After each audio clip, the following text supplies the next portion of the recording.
The local gang, the Crips, they were from Hilltop. Essentially, they were put on to be hitmen. One of the students and one of our guys was ambushed in a fire attack. I realized that I didn't like people anymore. With a family that didn't have anything, in a way that they could have never repaid that, or someone that's paid it off. Some of it was just returning home to what it felt like was an ungrateful society. He wasn't going to kill himself around children, so he was going to wait until they left before he had done it. You signed on the dotted line that you were going to give your life for people like me. I have lost more brothers to suicide than to combat. When a friend of yours you've served in combat with, who saved your life and you've saved his, calls you up and tells you he's sitting in a closet with a gun in his mouth and you're supposed to convince him why he shouldn't kill himself. Marcus, I'm very glad to have you here. This is Marcus Cola, who has a lot of experiences with the military and with working with veterans after their military service, particularly veterans that are suffering from PTSD. He has some stories to tell us about what his organization that he works with does for them. And I think we will let him tell his story. Why don't you start with where you began? Absolutely. Well, I was born in Fort Stewart, Georgia. My dad is from New York. And my mother is from Germany. I'm the middle child of 9. I have 2 older sisters, 2 older brothers who are twins, and then 4 younger brothers. I grew up pretty much fighting my entire life. I was the first light kid in a black family. You know, my dad from New York grew up in the Bronx, and he very much so raised me to understand, you know, history, to understand networking. I gained so much about the military history, and my dad was he was a forward observer, and he was stationed in Kuwait during Desert Storm. My mom was first, you know, she was born in Germany, and she lived most of her, well, up until she was, I think, 22, and she wound up, you know, marrying my dad, who had 4 kids already. And my mom had me. I'm technically the oldest in my mom's sight, even though she still considers all of the kids that she raised were hers. I grew up all over the country, and I've lived in Germany as well,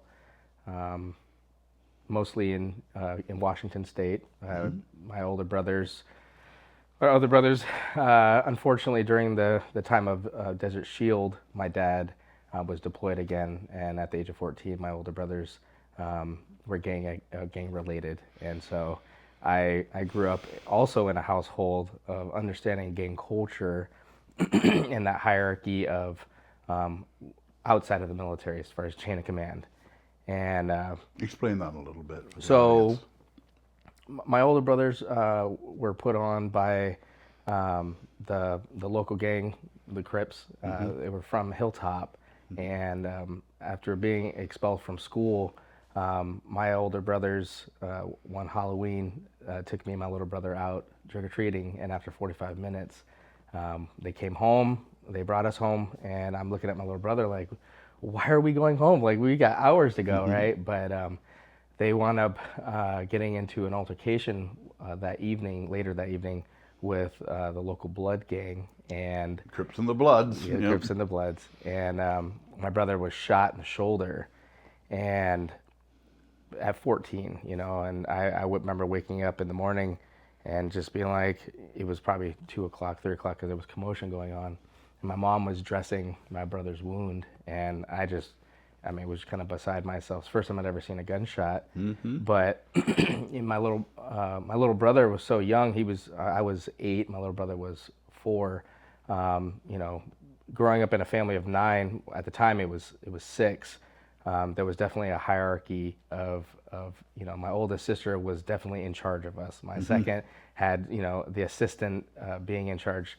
And then fast forward to the gang activity, I definitely knew that my brothers were essentially, they were put on to be hitmen. They were the ones that went out and handled business. This is at 14. This was at 14, and being twins, they're fraternal twins, so they don't look alike. But I definitely got, I had my run-ins with them, and me and my little brother, my brother being my mom's second son, found ourselves always, siding with, like me, I always sided with my one brother, and then we'd fight against the twin and my younger brother, and every day we would switch. But me and my little brother were always fighting each other, and the twins were always fighting each other. And so getting that kind of, I understood order, right? I understood the chain of command. My dad, he spoke very highly about the military and his military career, and he wanted all of his kids to go and join the military, because what he was afforded to get out of a bad situation in New York allowed him to gain, pride in country, serving God and serving your fellow man for a higher purpose. When I was in, people would sometimes be sentenced to the military. I never saw it being anything other than a wonderful idea. Absolutely. It worked beautifully in every case I ever saw. I agree, because and I guess I can continue on, but I agree with that. My dad had nothing but the utmost respect. He went in, I think, in the early 80s, maybe late 70s, and he wound up doing a tour for Desert Storm and a tour for Desert Eagle, and or Desert Shield, excuse me, not Desert Eagle, my bad. So yeah, Desert Storm and Desert Shield. He, me and my little brother and my older brothers and sisters, when we lived in Germany, we saw the green screen of all the chaos going on, and knowing that my dad was there, it was very, it was hard to understand as a kid, but all I knew was my dad was over there. He was out there doing stuff, and so I knew that I was going to join the military. My dad didn't know anything about college. He didn't know about the trades or any of the other things. It was either you're going to join the military or you're going to go to college. And he very much so spoke to his experience and his love of his service in the military. And my dad, unfortunately, he was going for 20 years, but he had a heart attack at 18 years in service in Fort Leonard Wood, Missouri. I was, okay, let me come back. My dad he had a heart attack in Fort Irwin, California, and was medically discharged, and unfortunately didn't get a chance to retire out of the military. He got his 100% disability, but he still, even though he had some heartaches, he still loved the military, and he told me that was one thing that he wanted all of his kids to do. And so growing up all over the country, I went to 13 different schools, and right around from elementary all the way to my high school year. But in between my when I graduated from high school to graduating or going to college, I wound up joining the National Guard, knowing that it was going to help pay for school, as well as I wanted to study hospitality business management and get my culinary degree. So I went to Washington State University and joined the ROTC program. I definitely wanted to go and do as my father and my uncle. I've got 6 generations of veteran on my dad's side, and the cool thing is, my dad being me being black, my dad being black, talking about African American history and understanding some of the challenges that black people went through, to know that there was 6 generations kind of was like astonishing. I need to do that, right? This is a part of my family lineage, and so yeah, my uncle was an Army Ranger. He was combat medic. He was air assault, airborne, pretty much all the cool stuff. And I wanted to go and do those things, and so to pay for school, I joined the National Guard.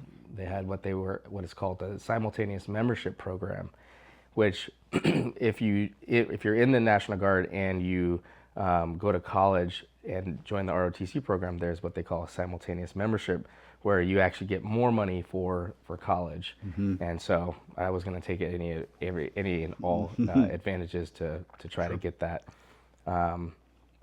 In between my freshman and my sophomore year, that was 2003. I had a delayed entry for basic training. I wound up going in as a 21 Bravo, also known as 12 Bravo combat engineer, and I wound up going to Fort Leonard Wood in between my freshman and my sophomore year because of the delayed entry. I was supposed to go in that following or that earlier that October or so, but I was able to go and finish that.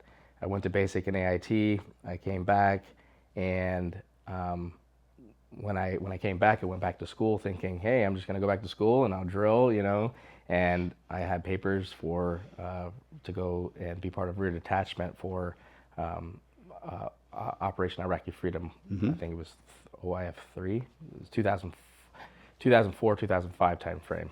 And so unfortunately I had to disenroll from school. My dad was so upset because he saw what benefits and what opportunities that I had being in college, and I think he regretted me joining the military at the time that I was accepted into college to go and get my degree.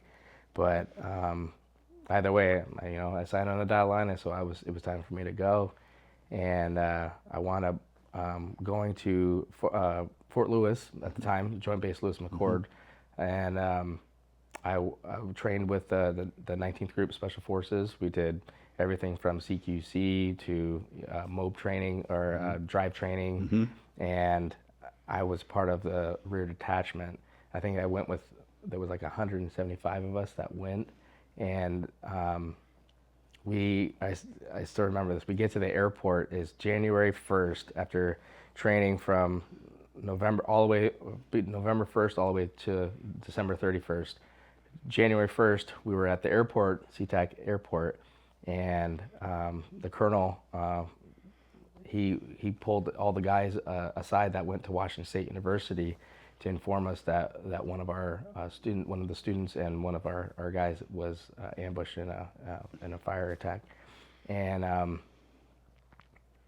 that at that point, everything kind of just went red, and I was ready to go. Yeah, all of a sudden it was real. It became not only real, but it was like the switch. It was like it's time, and so I went over to LSA Anaconda 2004, and I was a part of a group that when you got to base, we went through, I think it was Doha, and then we go into Anaconda in Balad, and they were like, hey, you guys can either do gate guard, security guard, or you guys can try out for this other group. And I was like, I'm not doing gate guard. Yeah, no, I'm not doing I'm power not, guard. I'm not here to play, Marine. I mean, Yeah. Did I say that out loud?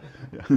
And so I was like, well, what is this other group? And they were like, well, you have to go and try out for that. There's a PT test, there's a interview and shooting qualifications. And they were known as the Praetorian Guards. What they did was EOD escort, and they also escorted the command sergeant major from post to post because he was afraid of flying.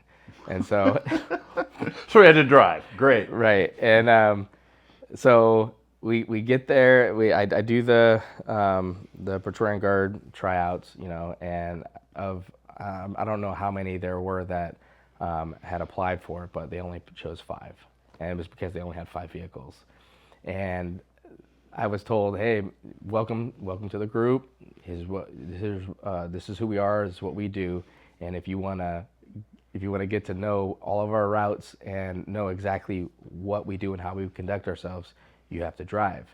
And so, at the time I was 19. My dad was very strict based off of some of the things that had happened, as I was telling you before. Just growing up, my dad had a very authoritative mindset, and it was due to fear of all of his kids kind of running rampant. So the military mindset was very much so in his heart. So I don't fault him for any of the No, things I that he wouldn't did. either. But I never had my driver's license either, and so I Oh, good. 19 years old, and I'm like, hey, Sarn, I don't have my license. And he's like, oh, man, you don't need a license. Like, you got 14-year-old kids driving down the road on the wrong side of the road. You'll be just fine. Well, I also had never driven before. And so I raised my hand, and I'm like, he's like, Cola, what? And I'm like, sorry, I've never driven before. And he looks at me, and he's like, what kind of parents did you have? And I was like, and I told him, some of the stuff, and he was like, well, sucks to be you. You're gonna drive. Mm-hmm. And I was like, Raja, Sarn, are we gonna have any training for this? And he was like, oh yeah, we got you covered. Then I wasn't sure if it was the very next day or within the week. We we did 45 minutes of drive training on the base, and the very next day, I went on a 7.5-hour mission to Mosul, which was our first react to contact, which was the first time I had ever, experienced IEDs or shots fired or anything, right? And the crazy thing about it was that we have briefings before you go and do any type of work. Once you get in the country, there's hours and hours of effective training, right? They show you videos of all the things you're going to incur. They show you the terrain. They show you, all of the SOPs, and you're supposed to, expect to retain all that information. I still remember that first day that I had that first mission. The doors, like, I woke up with a migraine first and foremost because I knew that we were gonna die. Yep. Yep. We were gonna die, and so we get to the gate, and the gate opens up, and all you see is just exactly what they told you could be an IED, was trash everywhere. And I'm like, oh yeah, we're gonna die, right? Yep. The crazy thing is that we go into Mosul. We were I think we were I can't remember who we were escorting, or we were going to an area from Mosul to escort. But I remember being the third vehicle from the front, and we stopped in a refueling station, and there was about a 2-hour layover. There were some tankers that were being refueled, and because we just got in the country, I didn't have my night vision. I didn't have pretty much any supply of anything for nighttime, and so they were like, Kola, just so you know, we're going into Mosul. It's the hottest place right now, and until you get our routes, we're gonna drive. You take TC, and which is the truck commander's position, shotgun. And so I get in the vehicle, and we go right back down on the same road that we were on, and it was kind of there was two hillsides on both sides, and all I remember is the first vehicle swerved for some reason. I mean, and this is the middle of the night. It's probably 9 o'clock, 10 o'clock. I mean, it was dark, so I can't remember exactly what time it was, but first vehicle swerves, the second vehicle hits, and an IED was emplaced on the road. Follow that with small arms fire, and so they kicked up flares, and the turret from the first gunner turned and started just lighting up the hillside. And so then mines follow suit, and I was just kind of like, okay, well, I guess this is really what we're doing right now. And so they were like, Kola, get out and provide real support. And I'm like, what am I going to do? I can't see nothing. I don't have any night vision or nothing. So I get out. Throw lead that way. Yeah, and so I get out, and I'm just kind of just waiting. Like, I don't see anything, so I'm not going to just shoot for no reason. So I mean, a few moments go by. I don't know exactly how long it was, but then all of a sudden it was silent, and they were like, you could hear the radio going on, and we didn't have those retractors to have the radio while you're outside the vehicle, or at least at the back of the vehicle, so I couldn't hear anything, and I'm like, what's going on? And the driver, who was the actual TC, was like, all right, Kola, vehicles 1 and 3 are staying to provide security, and everyone else is going to DD out and continue mission with the rest of the tankers. We've got some riggers that are come, and they're going to salvage this Humvee. And so what felt like an eternity, I'm sitting out there in pitch black, you know, and I'm just like, well, I guess this is how I'm gonna die.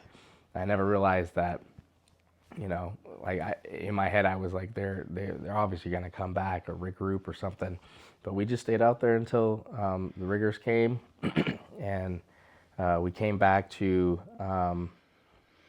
they came and they salvaged the vehicle. We continue on and we get into the Connex housing, or I can't remember if it was Connex housing. I did 2 deployments, so it's kind of blurs a little bit, but we were in a tent GP medium or something, and I'm just, the entire time I still have this migraine that just going on, and I'm just like, oh my gosh, like this is the first, I wonder what the rest of it's gonna be like. You're welcome to day 1. You know, and so that was pretty much the brim of my combat experience, that first deployment. You know, we on LSA Anaconda, it was also known as Mortaritaville. We got mortared 3 times a day.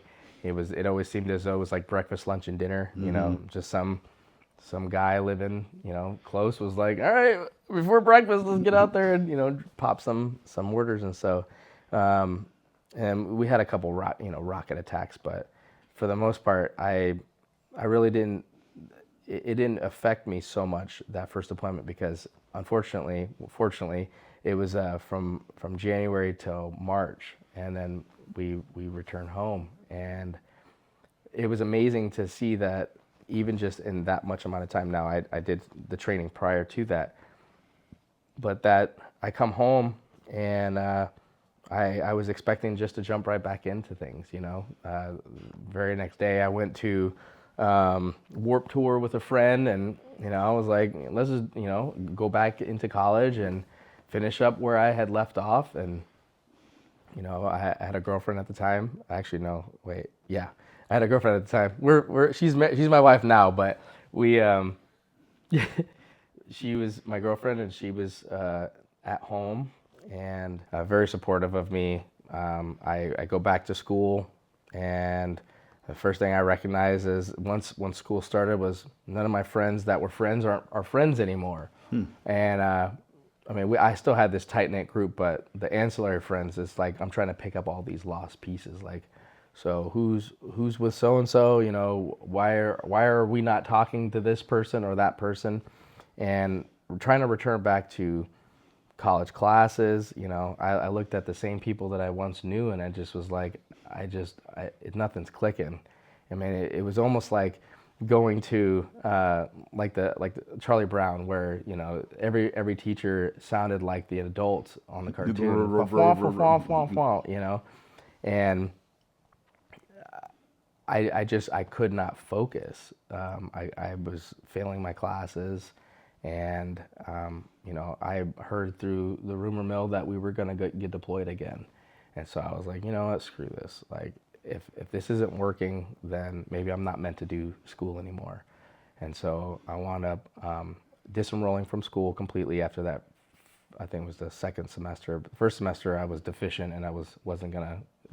I had this the delinquency notice sent to my house, like they were telling on me or something. But my grades were slipping, and I wasn't gonna go back to school, at least at Washington State University. But I still liked the Pullman area, and my girlfriend was there, and so I'm like, I'm just gonna stay here. I wound up enrolling into a community college and working as a cake decorator and donut fryer, because I'm like, okay, well, if I'm still got this dream that I'm gonna do this hospitality thing and you know, be a pastry chef and you know, all this stuff, and but it was early enough in the morning to where I didn't have to deal with anybody. You know, I worked from 3 in the morning until 11 in the morning. So the stress most manifested itself in having to deal with other people. Correct. You know, a lot of people tell me, you know, that I'm the problem, right? You know, what I noticed was, I noticed that people were different. And I felt like I was the same, of course. Plus, you know, because I had already gone through training to a certain extent, and then go to combat. you just resort back to training. At the end of the day, that's how the military is designed, is that you resort to your training, your highest level of training in any scenario. So I felt like I was the same, and everyone else had changed. And I realized that I didn't like people anymore, like I used to. And so working in the mornings allowed me to have to deal with the least amount of people during my day. I come home, I go to sleep, I wake up, I go to school, and I interact with my girlfriend at the time. And, we were having problems then, because although I felt like I hadn't changed, I was also still dealing with some of the trauma from past relationships and things with my dad being married multiple times. And so I was still in this rebellious mode, even though I still felt like I was the same, and I had done, I had just gone to combat, but I didn't really think about it too much. What was the rest of your family's reaction to you having been in combat and coming back? Honestly, there was really no interactions with my family for a number of years. Due to distance, I came home, my mother and my father, they moved, and they didn't even tell me. So I was a little upset about that, more than a little upset. But in our household, although I have 8 siblings, we never really had so much of a. I mean, we had a close interaction when we were there, but as soon as we were gone, because when my 2 older sisters left the house, we didn't really talk to them unless they talked to us. When my brothers left, we didn't talk. We didn't have any communication. It was about 6 years from that time that they left to the first time I saw them. And so as I left the house, although I have younger brothers, me and my little brother used to fight a lot, and my younger brothers, I have a stepbrother, and then 2 younger brothers are also half brothers, So I only have 1 biological brother that I used to fight with all the time, and I just never really wanted to call home, right? I didn't want to talk to my dad, and so therefore, if I didn't talk to my dad, I didn't talk to anybody, and it was all we always, I guess, lived life on the premise of no news is good news, just like kind of the military, right? You don't hear anything bad about, if you're not having someone come to your house with a, holding a flag saying here, then everything's good. And so I really didn't have much interaction. When I came home, nobody was there except for my girlfriend, because my parents had moved away. And so, yeah. So what happened to the rest of college and with the rest of your service? So, trying to go back to, make my way into college, with the community college, I knew that I got deployed again. So, and so that was 2004, 2005 tour, and then the 2008, 2009 was when I did my second deployment, which was Operation Enduring Freedom. And I didn't go, I disenrolled, so let me back up. When I was still in the military, but I wasn't at Washington State University, a lot of things started to just all of a sudden just go downward, right? I'm not making enough money, right? I don't have financial aid anymore. And so I really was dealing with a lot, I was on food stamps. And you didn't have GI Bill? No. And so because the college didn't have, the community college didn't, I wasn't taking enough courses in order for me to have constituted the GI Bill. And so I wound up working, and I was in the National Guard, and I was going to school. And, me and my girlfriend, we were getting a lot more involved, and so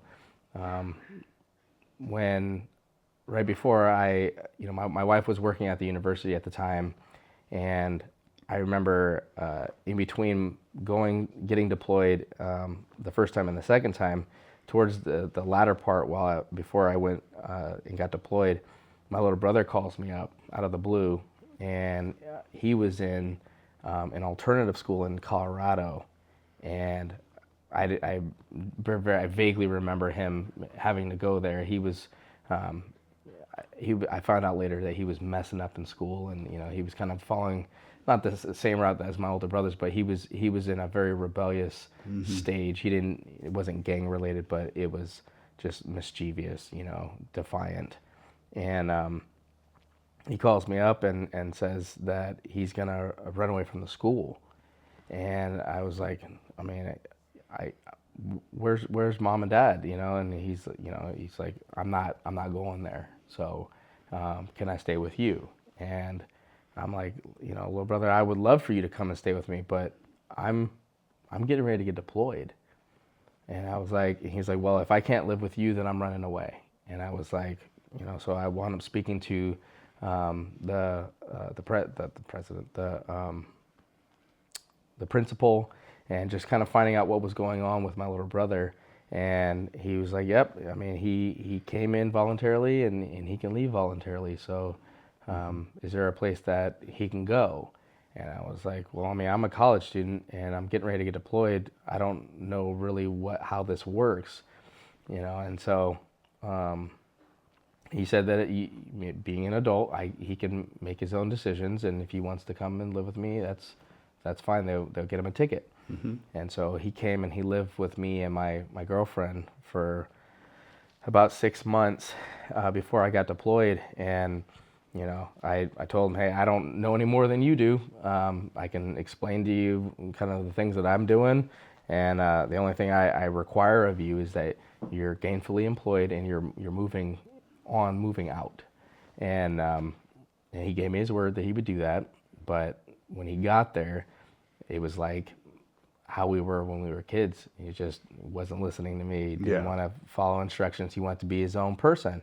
And I'm like, you can't be your own person when I'm providing all the financial means for you. So you got to do something. And so I continued to push him as I continued to try to figure out what I was going to do with my time.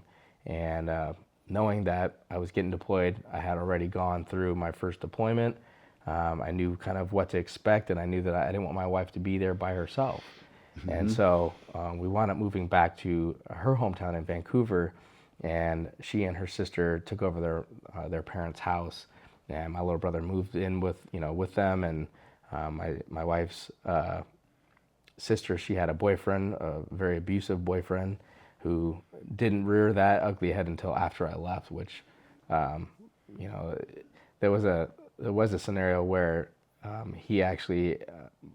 My wife was protecting her sister when he came home one day and was drunk, and he hit both his girlfriend and my wife, and then again, that switch was like I called a cab. I was heading home. Like, I'm like, screw this. Like, there's chaos in my house, and they're like, it took I'm not a very tall guy, but yeah, it took a couple guys to get me to not go into the taxi cab, but I was irate. I wanted blood at that point, and I think a lot of frustration came from the fact that I knew that my little brother was there. Well, then I found out that he had said that with me being gone, there's no sense in him being here, and so he eluded my wife that he was going to do some work around the house for some extra money. My wife wound up buying him a ticket to someplace else. And so while I went to training, we went to our AIT, our annual training, and then from there we just stayed there and continued on mobilization training. And I called my little brother when I found out that all of that had happened, and I was like, where were you? And he was like, I just had to get out of there, And so I was struggling even at training, like wanting to get home. There was also chaos, at the training site, right? We were at Yakima Training Center. They had us driving Bradleys, and there was a rollover, not Bradleys. We had drove the Bradleys, and then we were also doing the heck are those vehicles called? ASVs, the assault vehicles. And so with those assault vehicles, they had this. They were talking very highly about the fact that there was no rollovers in this vehicle because it was so durable, right? And lo and behold, my unit, Bravo Company 161, was the first rollover in ASV history. And one of the guys from my platoon, he was in the gunner's hatch, and just as the rollover happened, they went into rollover drill, right? And he smashed his face up on the reticle for the gun that was on that vehicle, and wound up non-deployable status because he had smashed his face. His skull had crushed in, and that pretty much drove the morale to crap at that point. We were all together. We had infantry. So it was infantry, there was scouts, and then I think there was an armory unit, and we all were, isolated to our own thing, but we were all kind of forced to do stuff together. We were kind of in these big circus style tents, and the morale of at least my platoon or my company was pretty bad at that point. And so, I was also known as a jokester. I wound up, doing something to boost the morale of the troops. I took off all my clothes and I put on my balaclava, and I had my whoopee wrapped around my my chest, and I had this the broom that was in our area. I took the broom and I screwed it off the broom. We have found this jawbone of a cow or something while we were on some FTX, and I wound up duct taping it, and it looked like a sickle. And I wrote BCFF for Bravo Company Firefly, and I had 550 cord I tied off 550 cord to some chem lights, and put on my combat boots and my Oakleys, and I was jumping over people. I mean, with no clothes on, So I was always trying to do stuff to boost morale, right? Sure. Boost morale in the troops, boost morale when I was at home, but I was always trying to do things in a way that would boost somebody else up without really thinking about my own regard. And knowing that my guys were like, man, I can't wait to go and we get over and done with this, and we go hang out and go do some other stuff after this, right? There were two different groups. There was a group of us that had gotten deployed, and there was a group of us that this was their first time. And I still remember there was one of the guys from my squad. He was from a different squad, but in my platoon, young, 18 years old. I remember when I was 19 going and 20 my first deployment, and his squad leader was just an asshole, always doing things to just get on this kid, because the kid has a huge heart, and he wouldn't conform to the standard that the sergeant was wanting. And now, every squad has their own mentality of how they want their guys to be. And I just felt as though this guy was just picking on him for, as we do, we haze, but he would always single this one kid out.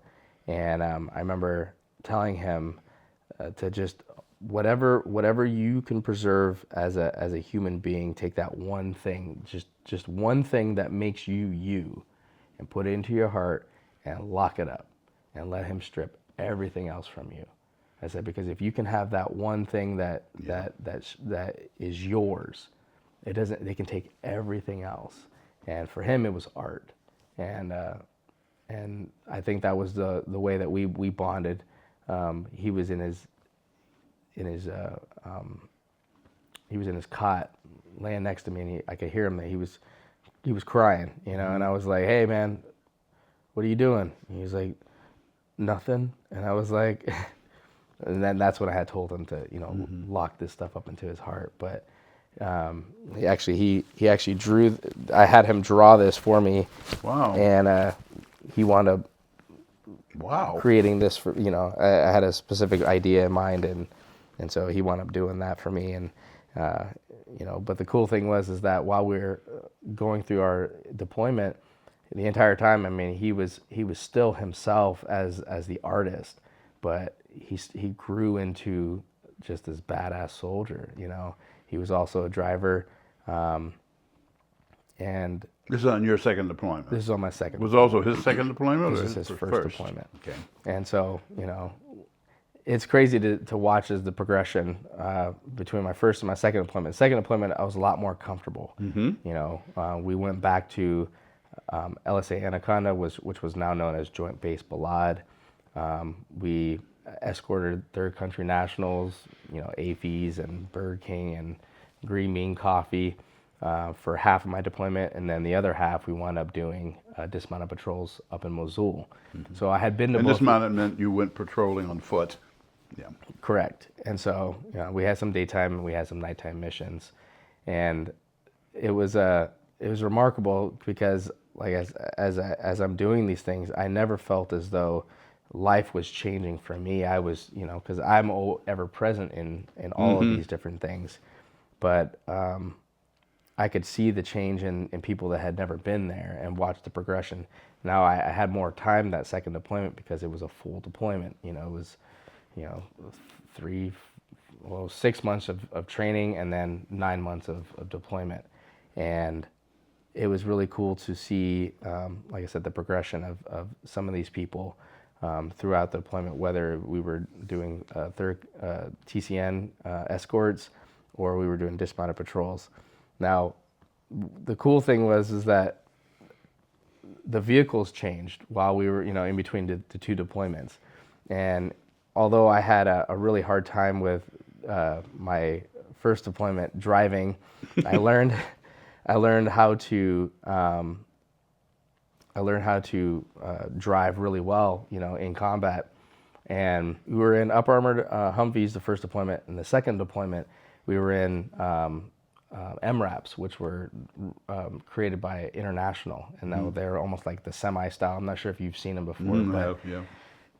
I couldn't see over the steering wheel. Yeah. And So they didn't have any airbags or hydraulics or anything to raise me up, and so I'm looking at this MRAP, and I'm like, how the hell am I supposed to drive this thing? Like, I only have maybe 500 meters of visibility, and that's the earliest I can see. And so I wound up taking MREs, and I duct taped 4 MREs together, and I sat on that thing. Everyone, made a joke, and they called it the combat booster seat, right? And so Wow. once I had that booster seat, couldn't anybody outdrive me. I was the best driver in now you can the see. entire time. There was one time that we were driving, and it had just got done raining, and in Iraq, once everything gets wet, it turns to mud, and that mud is super slick, and the roads were paved in such a way that they didn't have any edging on them. They were kind of just poured and flattened. And I remember we had just had a rocket attack, and so we also did QRF as well. Now that I remember, QRF? quick reaction Quick force. reaction force, yeah. And so there was a rocket attack that had happened just as we were leaving to go on mission, and we were at the gate when the first rocket had gone through, and so we are also QRF, and so we were like, we're actually on route. I can't remember what route it was, but they opened up the gate and we started going out, and now we're thinking we're going on a mission. Well, my platoon leader, who was a ranger, he got his ranger tab. He wanted to go out and he wanted to find the bad guys, right? And so, but that wasn't our primary mission. And so I still remember we get out there and we're driving, and I jump in, or my vehicle is one of the first out there. So we had route clearance, and then we had us, and the platoon leader jumped into the route clearance vehicle and had us come with them, and we went out, and then all of a sudden they stop. It was probably 500 meters right outside of the base. Platoon leader gets out and he wants everyone to dismount, and it's like, what are we dismounting for? And so he had from his vehicle, so they all get out and they all start walking in the area where it was last known as, where the rocket was sourced. And we get out, or I didn't get out. They that first group got out, and the entire time we're like, what's going on? Like, why are we doing this? Like, this is not our mission. And they wound up not finding. It was probably a half an hour. They were out searching, and they came back, and they get back in the vehicle, and we start driving. And the entire time we were kind of just pissed off at that point that we had to stop doing what what our primary mission was. And we continued on, and there was a striker platoon that was coming through on the opposite side of the road.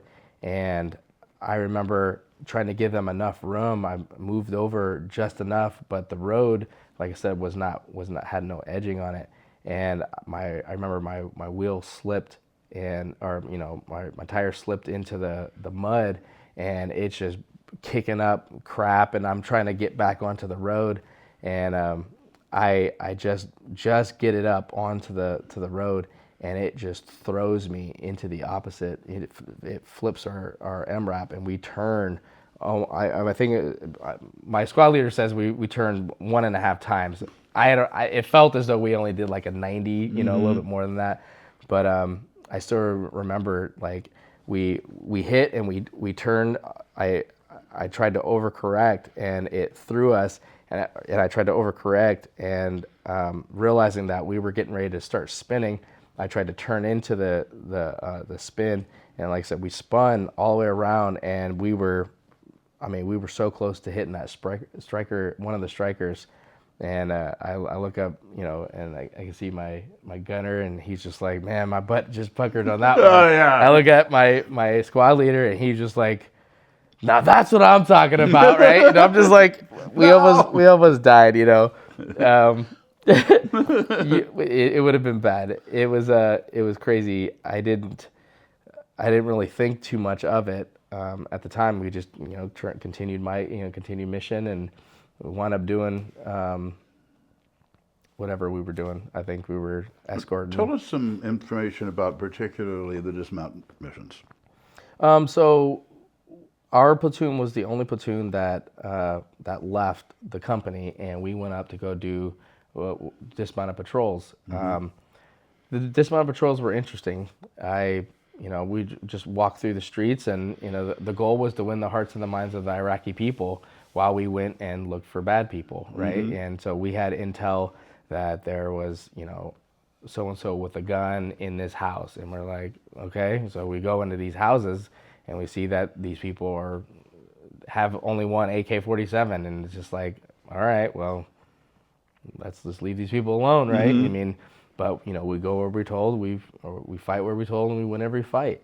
And I just remember there was a lot of people that just did not like the fact that we were there, right? Of course. And I remember we had come into an area, and just there was kids pick on people. They're messing around. I'd do stupid stuff, like I brought some crazy color contacts and some fangs, because I knew that I was a small guy, right? And respect is a big thing. Well, these kids, there was kids and adults that would want to take advantage of me and come around and pick on my stuff, or try to grab at my things. And I remember taking off my glasses with my contacts and my fangs, and they called me the devil, right? And so after that, we were known as we were Bravo Company, the black sheep, but the kids were like, they used to call me devil as they would see me out. And I remember doing a couple nighttime missions where we were blacked out with our night vision, and felt like we were doing some cool stuff. But the entire time we were up there for dismounted patrols and QRF, and the majority of the things that we saw were, the quick QRF was, kids throwing rocks at convoys, and we'd have to go out and do that. And it was kind of, the morale was kind of dying, because we weren't with our company. We weren't doing what we were doing when we were all together, and we were in an area at a time where they just didn't want us there, you know, like, and it felt like as though we were getting hurt, running through rocks, trying to find kids throwing rocks Right, which, you know, is in the scheme of things fairly unimportant because, you know, it's a rock, not an RPG. Yeah, you know, and I remember looking at a newspaper, and it was around Christmas time. One of the guys had, you know, we were outside smoking, and he comes back with a newspaper, and he's like, "Can you believe this?" And he shows me the newspaper, and I read it, and there's a military personnel with their full combat, you know, had his K-pot and full battle rattle. He had a magazine in, and he was standing next to two Iraqi women who they looked like belly dancers. And it says that the you know, U.S. government gives aid to build the Iraqi e-commerce. And I'm like, and so you start reading, and there's nightclubs that are starting to pop up in certain areas of Iraq. And I'm like, why are we here? What are we doing? What are we doing here, right? And, you know, I got all this chaos at home, and so I was very, very upset about going out and doing anything that second time. You know, I told you before, my uncle was a Ranger. You know, he was a combat medic, and he wound up getting out of the military because of a bad parachuting accident. But then he got picked up by the CIA, and he was in a blacked out area in Mosul at the same time that I was there.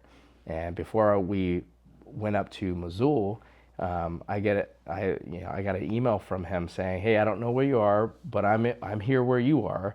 I'm gonna try and find you." And I'm thinking, you know, Iraq's a big place. There's all these different forward operating bases and bases and stuff. How is he gonna find me?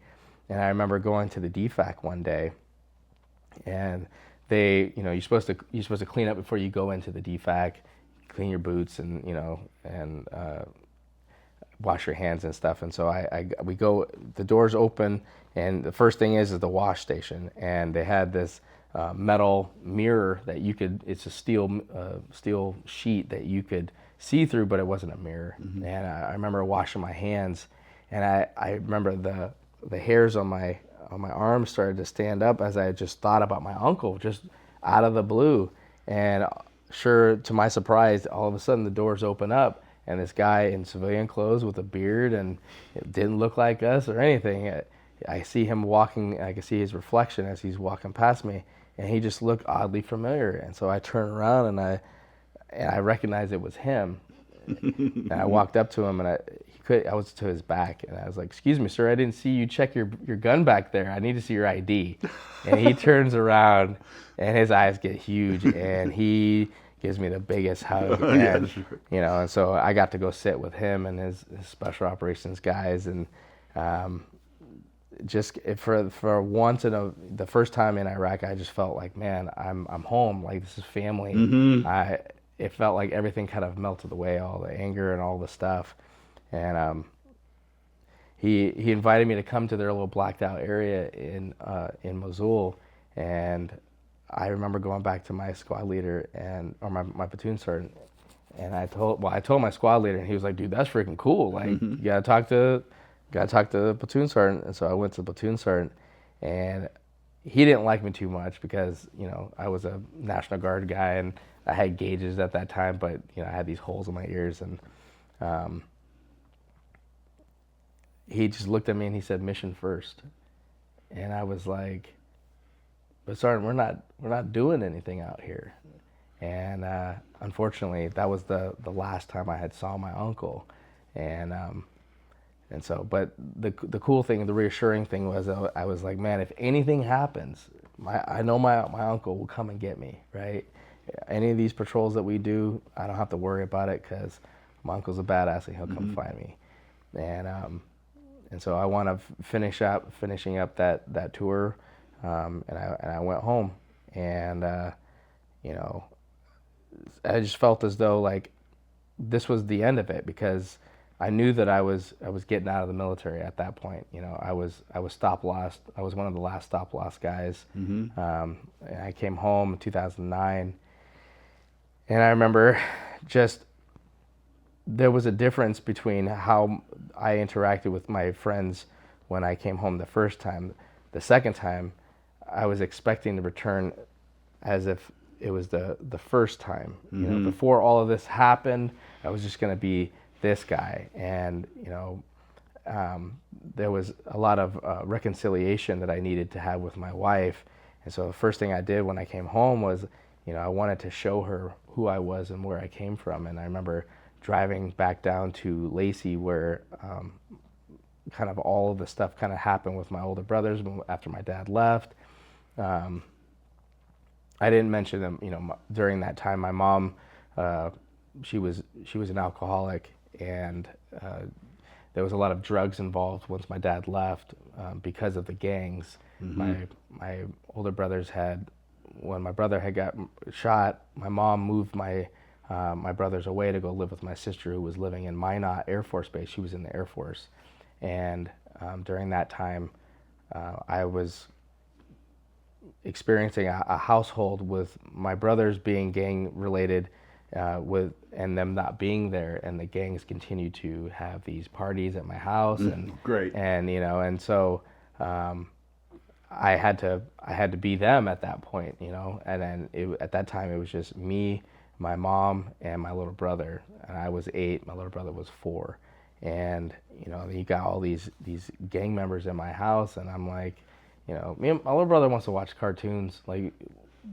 you guys have to turn the music off, right? And my dad had just bought this stereo system before he left, and they were blaring it, and I remember getting picked on by them as well.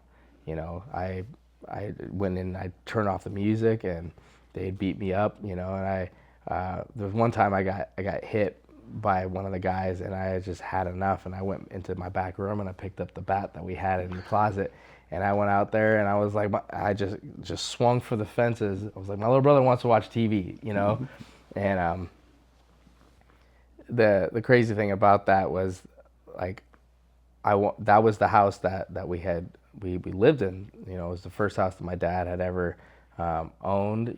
He was the first in his family to own a house, and when I came back from Iraq, I wanted my wife to see that house. We call it the pink house. When we got there, it was tan, but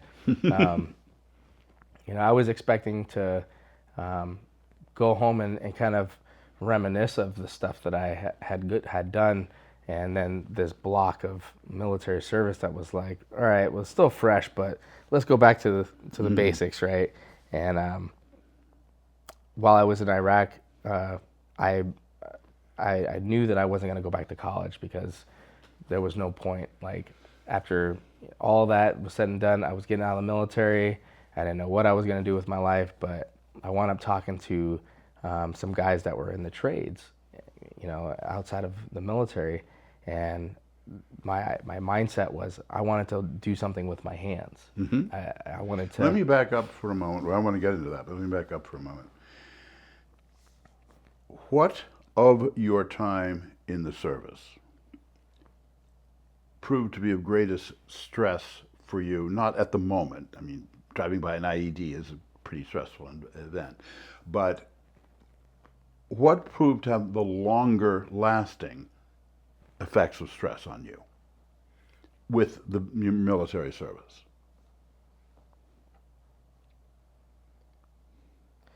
I think it was the idea that I was returning home to a whole bunch of people that had no clue of what I'd done. There's a lot of people that shake your hand and say thank you for your service, but coming home to hear, oh, I'm sorry, you're not qualified for these positions. You don't have any skills, right? Yeah. I was in charge of a $51 million piece of equipment. Yeah, I know, but I don't have any skills. I don't have any skills, and I'm not qualified. I think that was the hardest thing the longest lasting thing is I'm not qualified, Yeah. You had to have at some level realize the irony of that. But it also has got to hurt. Absolutely, because at that point I felt as though they were right?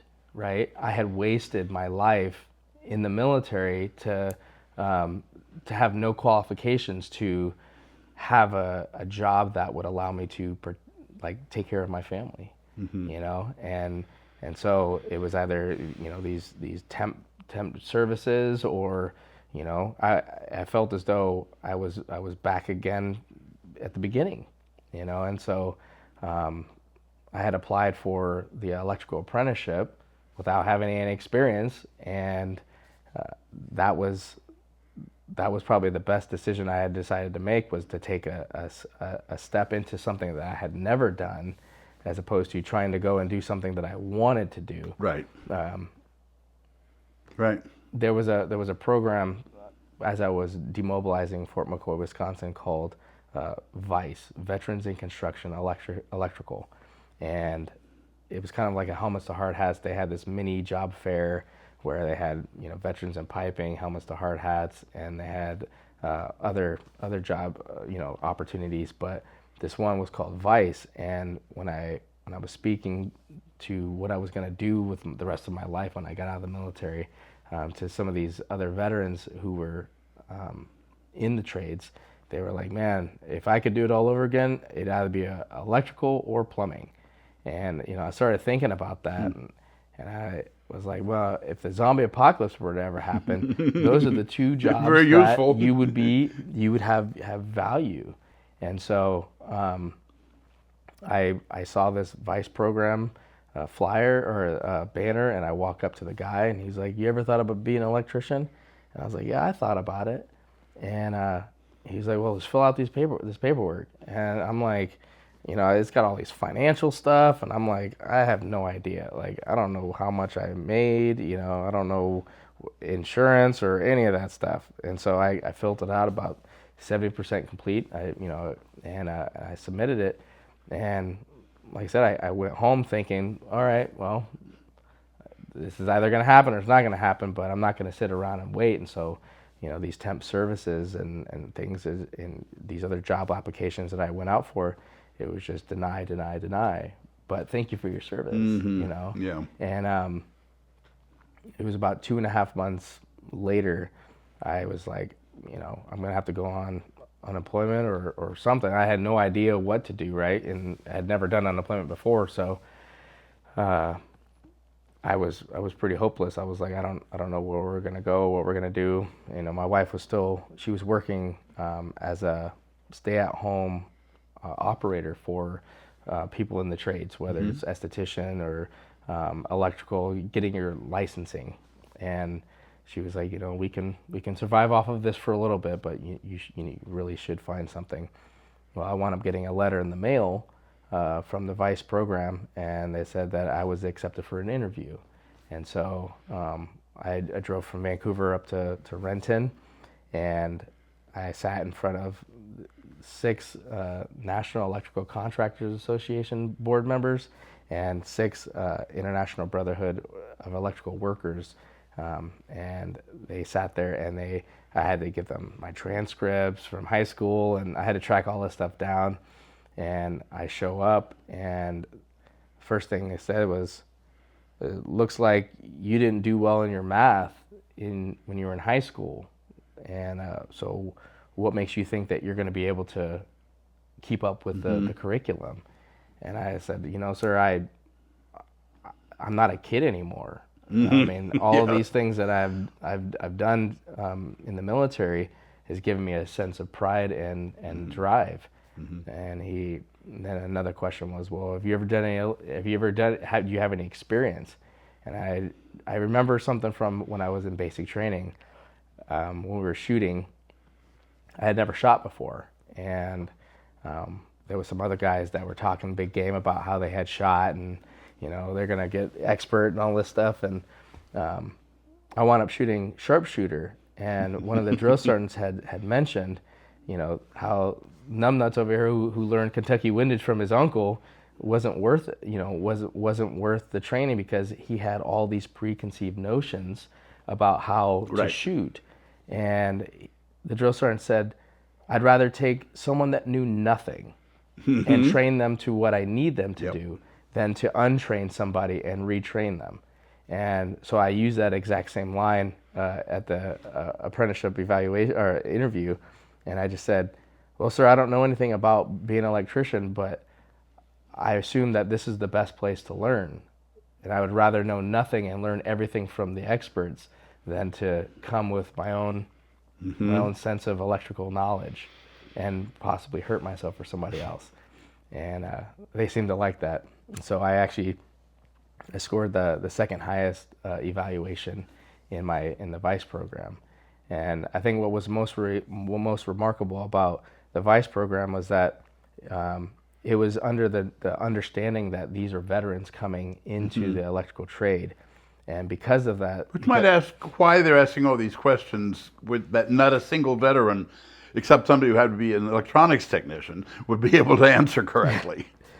And what was the most amazing thing is that it was the vice program was started by an electrician whose dad was in Vietnam, and he had saw what had happened to his dad when he returned home to no work and the negative treatment that he received.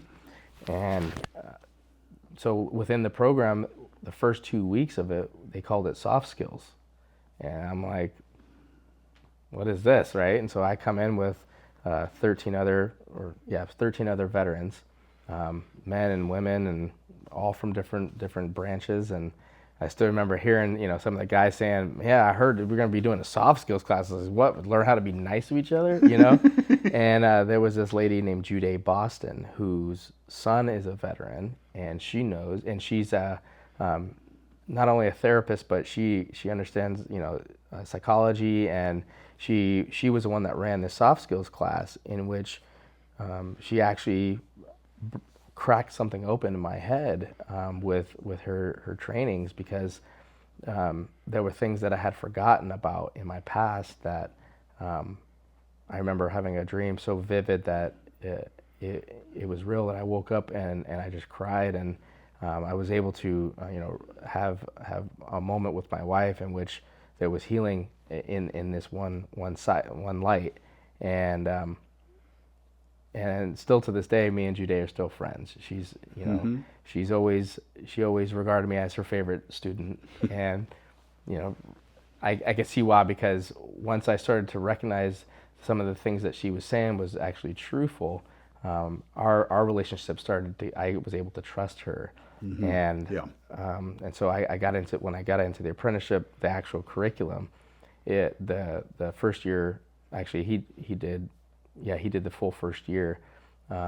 He only wanted to teach veterans, and so he broke everything down electrically, from electric theory to workmanlike manner and construction, building of things. And that was, I would say, probably the coolest thing that I had ever received when I came home, was not only an opportunity, but an understanding of what I was going through. And so, although that was only 2.5 weeks of training, and I went through a 5-year electrical apprenticeship, once that class was over, without having the tactics of managing those things, I didn't bring those tools 100% as I moved from each level of my education. And going into work, I saw a lot of this union, brotherhood, right? Which what people would say is kind of like the military, but it was not like the military. Everyone was pretty much in it for themselves. And as an apprentice... Oh, so you weren't being shot at? Yeah, I wasn't being shot at, but, and you would think that, going into the trades, that you'd be done with like sewing circles and the normal BS of, these groups that, ostracize or isolate. But I found that construction is just as bad as the sewing circles that you hear about. Oh, I think everything is just as bad. Let me ask you a couple of questions here. So one person I'd like to get to understand the reaction to what you went through in the service, because you're obviously still with her, and that's your wife. How did she handle, because she obviously, like everyone else around you, had no idea what you'd been through. Correct. And yet, she managed. difficult, and as you pointed out, yeah, definitely high stress and things that had problems that had to be solved. But she managed. Yes. How did she manage? I mean, she just relied on God to get her through a lot of these tough times. I put her through the good, the bad, the happy, the sad, you know, all the way to the evil. You know, when I was overseas, she'd be mad at me because she hadn't spoken to me in a while, and you know, I would just tell her, hey, no news is good news. And you know, if you're not hearing anything about me specifically, then don't believe everything that you hear. Until it's actual, it's not. And so, I basically I tried my best to reassure her, but there were things that were happening to me that I couldn't explain. You know, that I would have nightmares, and you know, and I wake up and she's holding my arm trying to wake me up as I had been flailing so hard that I was hitting her, you know. And so you know, the traditions of the military sometimes don't go, is not understood by civilians, and that's exactly what had happened. My wife, being a civilian, never really knowing anything about the military, now has this full-blown war against what what she's going through as being my wife. And I would say it was just an act of God that kept her with me. Two comments. One, talking to the various SEALs, the divorce rate among SEALs is above 95%. It's extremely difficult. So that you made that work, and not because they're SEALs, it's because they're in, you know, combat and things like that. That you made that work speaks very well to both you and your wife. So let me just put that one out there. So the two of you managed to work things out. How did you get working with other people that were having PTSD, that were having stress, that were having things like that, to start helping other veterans? Well, it was actually I had just lost my job, and one of the friends that I met through the Vice program, she was a Marine veteran, and she had started going to a church, and she had told me, hey, you should come to this church. There's a whole bunch of veterans going there. Okay. And so, you know, after I found Christ, I was like on this search of trying to find what was familiar and what was new, and kind of had that camaraderie again, you know. And so I wound up going to this church that the senior pastor is a veteran, and the associate pastor is a veteran. And I get there, and I'm wanting, right? I had just lost my job. I didn't know what was going to happen. It was the first time I had lost my job as an electrician. And after the sermon, I was like, you know, I told my wife, hey, I think this is a church for us. We should keep going. And the husband of my friend was like, hey, are you coming to the men's breakfast? And I was like, well, this is the first time I'm hearing about it. When is it? And he was like, oh, it's Saturday. So 6 days later. And he was like, I'll pick you up. And so I go, and there's, you know, probably 15 or 20 guys in there, and we get there early, and we help cook. And, you know, we were being of service to other people, and I didn't know anybody but my friend that brought me. And so I'm meeting all these different people, and it's feeling pretty nice, right? And it was about an hour 20 minutes. When it got over, you know, guys are starting to clean everything up, and I hear, Marcus will go. He's not doing nothing. He just lost his job. And I turn around, and I'm like, you're being volunteered. Marcus is going to do what?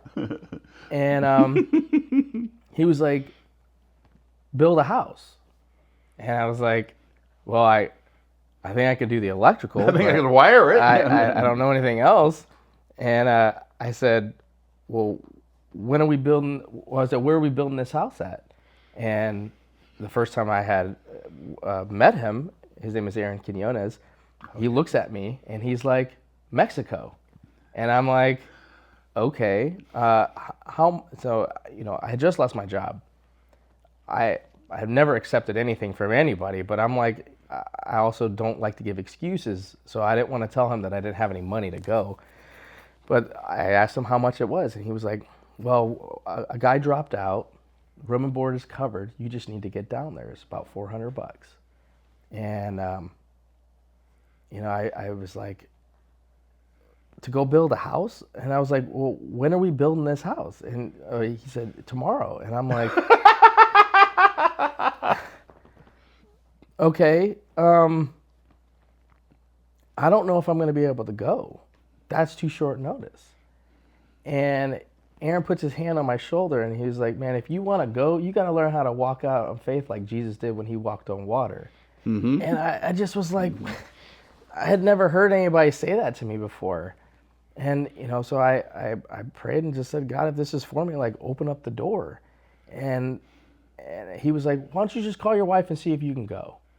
And as I open up my phone to start getting to my wife to dial it, I hear guys talking, yeah, he wants to go to Mexico, but he doesn't have any money. And one of the guys was like, well, if he can come up with $300, I'll give him $100. Another guy was like, well, if he can come up with $200, I'll give him $100. Another guy was like, if he can come up with $100, I got $100 in my wallet. Another dude was like, hey, I got $100 right here. All their money put together, and I hit call, and Aaron walks over to me, and he's like, looks like you're going to Mexico. And then my wife says hello. And I'm like, so I'm like stumbling over my words, and I'm like, babe, I have this opportunity to go and build this house in Mexico. And she's like, wait, what? I thought you were at a men's breakfast. And I'm like, I don't know. This is something that's happening right now. But I said, babe, this will give me an opportunity to do something that I want to do. Mm-hmm. And she just sat there and said, we don't have finances for this. All these things that ran through my head. And I'm like, babe, I literally have the money in my hand. Now, like I said, I've never asked anybody for money mm-hmm. before, and it was kind of too late of notice for me to be like, hey man, I don't accept out handouts, But I just reassured her that I was gonna go and come back, and she was like, how long is it? And I said, I'll be back on Tuesday, and this was Saturday, and so she was like, okay, we'll go, and so from that point. It was like, all right, let's meet up. We're going to meet up for our flight briefing at 1 o'clock. And this was like 9:30. It was like 9:30, 10 o'clock. And so I'm kind of just sitting there in my car like, what's going on? I get to the pizza place, and I meet the team that's going to go. And it was actually the senior pastor was there I had never met him because the associate pastor was there the first time. And so he looks at me and he's like, hey man, all these guys have had over a year to prepare for this, spiritually, financially, and physically. Are you going to be good to go? And I just lied straight through my teeth, and I was like, yeah, I should be fine. Knowing that, I have a brand new baby at home. Mm-hmm. It was my second son, and I was going to overdraft to get diapers and formula. And he literally pulls out every bit of money from his wallet, and he just stuffs in my hand very quickly and was like, hey, take care of your family before you go. And I was just like, mm-hmm. So this was the second time I had ever accepted money from anybody. And, I was at this point, I felt extremely vulnerable because I'm like, all of this is happening just way too fast. And so we go down to, before we went, while we're in the meeting, I meet another guy who was a combat engineer, just like I was. And come to find out, he and I were in Fort Leonard Wood in the same company in different years, different platoons as well. Mm-hmm. But at that point, it was just like we clicked. And, I reclassed to infantry, but later, but we had so much to talk about, and I could tell this guy was way more off than I was. I had been struggling as an apprentice with some of the things that the guys in the union just didn't want to. They didn't want to help train. They didn't want. There was no real camaraderie, and so with me leaving and going, and I wound up befriending this other veteran who, when he went down there, we went down to Mexico, and the idea is we go into a foreign country, and we experience some of the same symptoms of a third world country. You know, the dust, the heat. You know, working for little to no money without pay, you know, or with no pay, and we go and we serve people, but it's in a different capacity.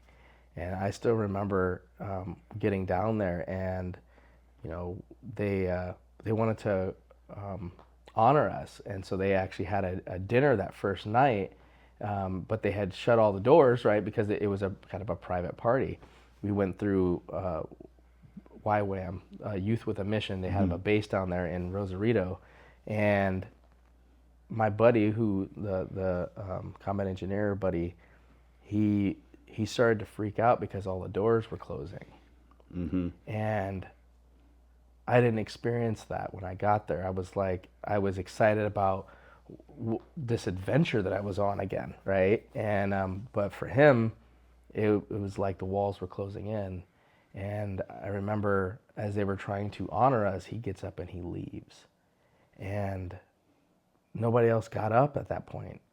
And I just was like, I ran out there, and he just, you know, he was just bawling because he didn't know what was going on. All he felt was he was unsafe. And he and I bonded that day, you know, and then the very next day we went on our mission, and that mission was to go build a house for a family that was in dire need of one. And they had the story of the family and kind of what was going on. And, you know, with little to no skill, within 2 days, we built this house for a family that was so grateful. And the coolest thing is that we built in honor of a fallen veteran. And what was cool about the program, the design, was that they're linking the family of the fallen with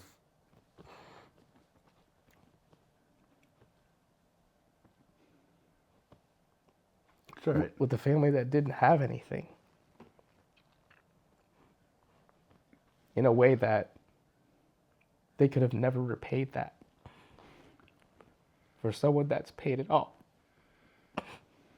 And you know, I would say the coolest thing to see was that it wasn't for any of the guys that did anything, you know, that did the work. But we got so much benefit from it because we were in another country and we were doing things and we didn't get paid for it. And we did it with other veterans who were dealing with something. Some of it was combat related. Some of it was, you know, secondary combat training, you know, combat training. And some of it, thank you. Some of it was just returning home to what it felt like was an ungrateful society. Yeah, absolutely. And you found that in service, even though you were doing the service, you got served. Correct. That is interesting and always the case. I have talked to a lot of people who've been through combat, who've been through high stress situations. And central to every one of those stories has been God. Not on the periphery. Central to every one of those stories has been God. It's in a church that something takes place. A guy that I interviewed not long ago committed suicide. Literally committed suicide with narcotics and everything. And while he was out, had a near-death experience with God, who told him, you're going back, and you're going to clean up your act. And he Absolutely. did. I've seen that over and over and over again.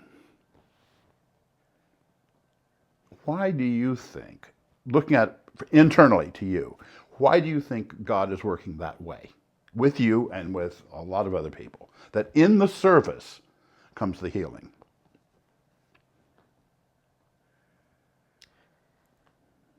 I'll tell you why, and it's hope.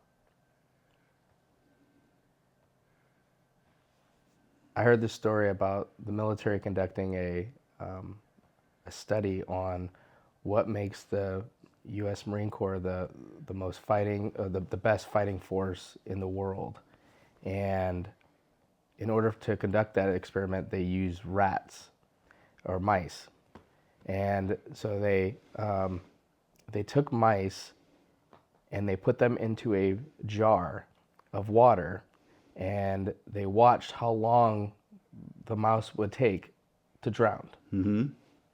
And with each time they did it, they got it down to an average time frame, and I don't remember what the time frame is, but then they switched the test, and just as that mouse was about ready to reach the point of drowning, they would intervene, and they would pick up the mouse, they would hold it, they'd let it catch its breath, they'd pet it a little bit, and then they put it right back into the water.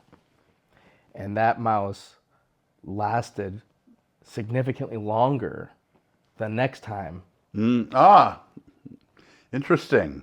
And so after doing that study over and over again, what they saw was that just that little bit of hope is what they had determined was the reason why the mouse lasted longer. It lasted almost 3.5 times longer, Wow. I think, to swim around and around and around. And so with the fighting force being that you have a squad, the squad mentality is the most powerful when it comes to combat, because you're not doing it for yourself. No.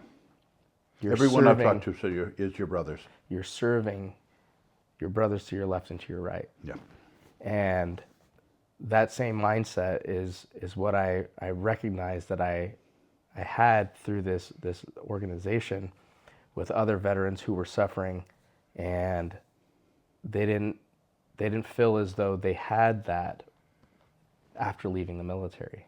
Well, that's a universal feeling. You know, Especially people who've been in combat. It's a universal feeling. and so I think that God wants us to be of service to people, because he's not only trying to bring us to himself, but he wants us to do it with the community, a community of people. And the only way that I've found has been the most beneficial is to humble yourself and to serve other people. You know, to throw out who you are and what you want out of life, and to recognize that it's all crap unless you're serving other people. And when you serve other people, not only do the people benefit, but you benefit from it as well. And you benefit in several ways. You benefit from the indirect one that you were talking about, but you also benefit from the fact that you, at least many times I've seen it, in serving someone, you learn that you can ask for help too. You see that there's nothing shameful about needing help and accepting it. Absolutely. And particularly I've seen this, big tough Marines and Army and SEALs and things like that, they're completely self-sufficient, except they're not. And it destroys them when they discover that. Yeah. Unless they replace it with something. Tell me a little bit about Aaron Quinones and the organization there. Should I interview him? Absolutely. So would you introduce me to him? I would definitely recommend interviewing Aaron Quinones. Aaron Quinones is a Marine Corps veteran. He was part of 1st Anglico, which I hear is pretty badass. He came home and he was homeless, and life just wasn't getting good for him. After his deployment in 2003, I'm not sure if he saw combat or not, but the effects of war was 100% ingrained in him, and one day he decided he was going to take his own life. And he decided that he was going to do it in an area that he could be by himself. And he had been invited to this church a week or so before, and he denied it. And but while he was driving to look for his place, he saw this church, and so he pulls into the parking lot, and he was gonna kill himself, and but the window was cracked, and he could hear children in the background playing, and he said that he wasn't gonna kill himself around children, so he was gonna wait until they left before he had done it, and he waited and waited and waited, and then next thing he knows, he wakes up, and when he woke up, he didn't have the desire to commit suicide. And so he went home and was then again invited to go to church with his friend. And because he didn't kill himself, he was like, yeah, I'll check this place out. And come to find out, when he went with his buddy to the church, it was the exact same church where Wow. he was going to commit suicide. And at that point, he decided to want to figure out what that really meant. And so he started to believe, but he also was a researcher. And so he was, trying to figure out, like, what was it that happened that caused me to not kill myself. And so he started doing medical research. He started looking at journals. And at the same time, he was going through Bible study. And what he started to recognize was that he started having questions about the Bible in reference to some of the medical stuff that he was seeing, because he was starting to see there was a correlation between the things that had happened biblically in people's lives, that God intervened. And he's doing this medical research, and he starts to find that there's a correlation between sacrifice and turmoil and triumph, and it got him to really think about, from a scientific method, how not only is the Bible accurate, but how he could use both of them to help other people. And so he's written a book about healing through service, and he's very, very much so. Since then, he started up a tech company. I was wearing the hat for Pop Smoke. He developed an app called Pop Smoke that veterans could use when they couldn't use words. And they would basically, with the app, they would had already So you're talking about gravely wounded veterans? Yeah. And so what they would, the person who downloads the app basically has a squad in which they've already agreed upon. If I pop smoke, you just come. I can't say nothing at this point, and so with that, he's been able to help veterans who are at that point of suicide. And since then, the Pop Smoke app has gone through clinical studies through a hospital down in North Carolina, in which now there's multiple studies being done on it. And then because of that, he started up a tech company, and he's doing all the things. He does public speaking now. He speaks on mental health. I could talk a lot about Aaron. He's Seattle Seahawks hometown hero. He was given an honor by Joe Biden for like a lifetime achievement award, or meritorious service, service, or some sort of award. But through his program, even me, at one point, I was suicidal, and having Aaron guide me through those moments is why I'm here today.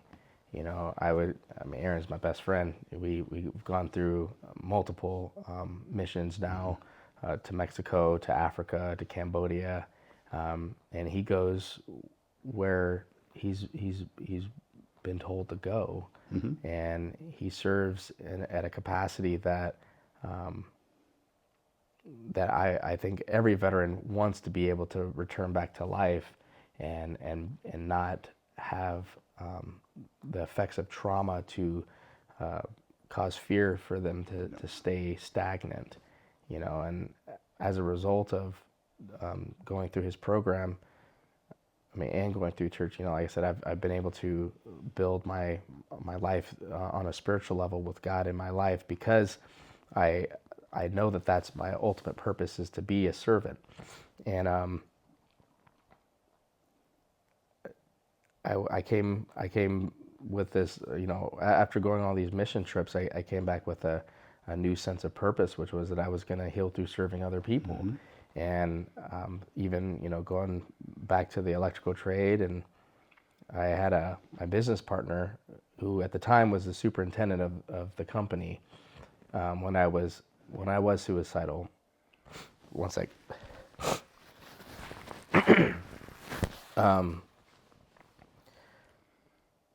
I had gotten put on this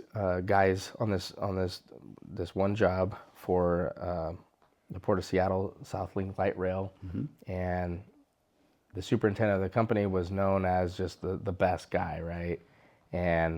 But me being an apprentice, him being a superintendent, I was like, okay, I just gonna stay out of this guy's way, right? Right. I know the chain of command. I know the deal. I don't interact with him unless I'm being interacted with. And I remember working on the platform up above, and I heard one of my buddy that had painted or had done the art.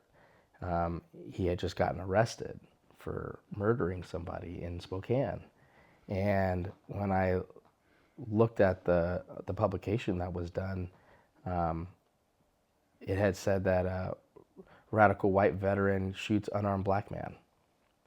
And this was the time of the Rachel Dolezal, and you know, it just seemed as though that they were trying to implicate my friend as being a racist. And you know, in dealing with the trauma that I had dealt with coming back, and trying to find my fire team, and you know, feeling as though all the guys that I had deployed with were either committing suicide or going to prison or getting addicted to drugs. Nothing good ever came from hearing about my friends, and in this scenario, my friend was now being charged with murder, and I knew that I wasn't gonna stay around too much longer at that point. Although, you know, my wife and I, you know, we had 2 beautiful kids, I didn't want to be there anymore. Like I said, it was, you know, rank and file. These guys are either on drugs or committing suicide or going to prison, and so it was one of those things for me. And hearing my buddy being put into such light that was just so false, I started to, you know, idealize and make a plan. And just in, you know, my breaking moment, you know, I was like, I need to go get some help, right? And so I wound up going to the doctor, who had given me a recommendation for medical cannabis, and I wound up using cannabis to help me with my nightmares and to get to sleep and to get to work, right? But I never did it at work. I always did it, you know, when I went home, and it was just to go to sleep.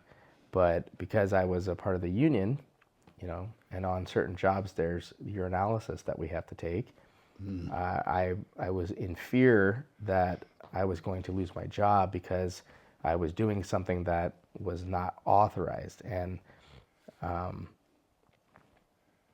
I felt as though I had done everything that I could to be legal in, to come back to society and have a standard, life, and only to be mischaracterized as a stoner, or a miscreant, or something that was mischaracterizing who I am.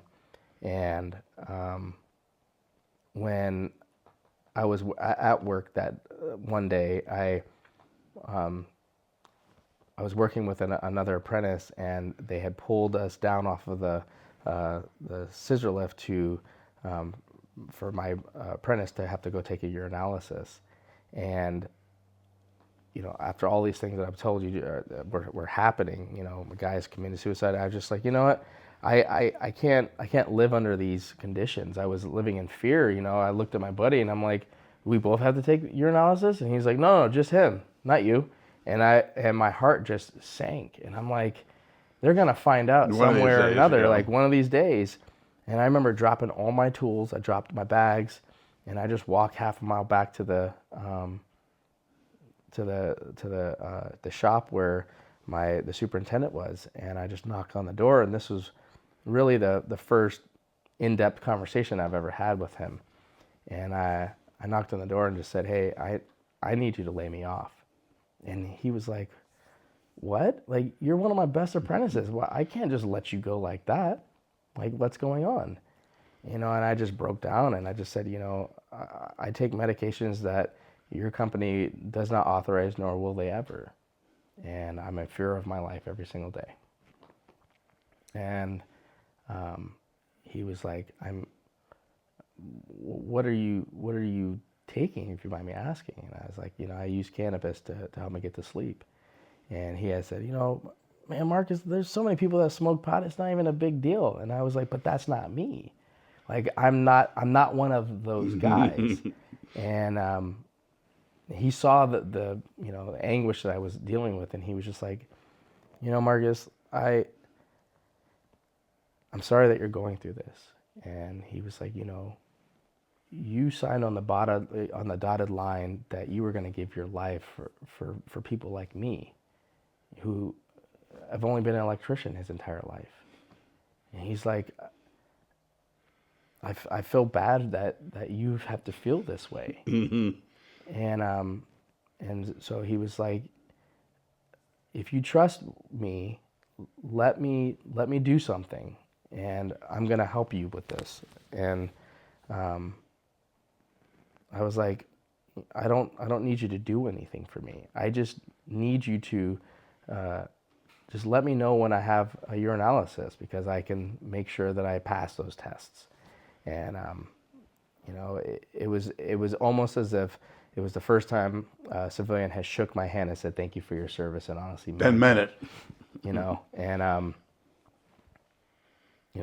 fast forward, he's my business partner today. We've started an electrical company, and electrical and civil construction, and we're doing really well with the company. And I'm looking for hiring more veterans, and I've since brought in Aaron to come and teach it's mental health on a corporate level. And so he teaches different mental health techniques and tactics, even for corporate. So he does it for multiple platforms now. He's definitely dialed in his ability to speak on serving other people in different ways. And so it's just been amazing that some of the things that he's doing today, now I'm starting to teach other people how to do. And everything from making sure you have certain nighttime and morning routines. He definitely has a military mindset for even a civilian understanding. He's been able to say this, to speak on it in so many different ways. And now he works, with the Choctaw Nations, and he works.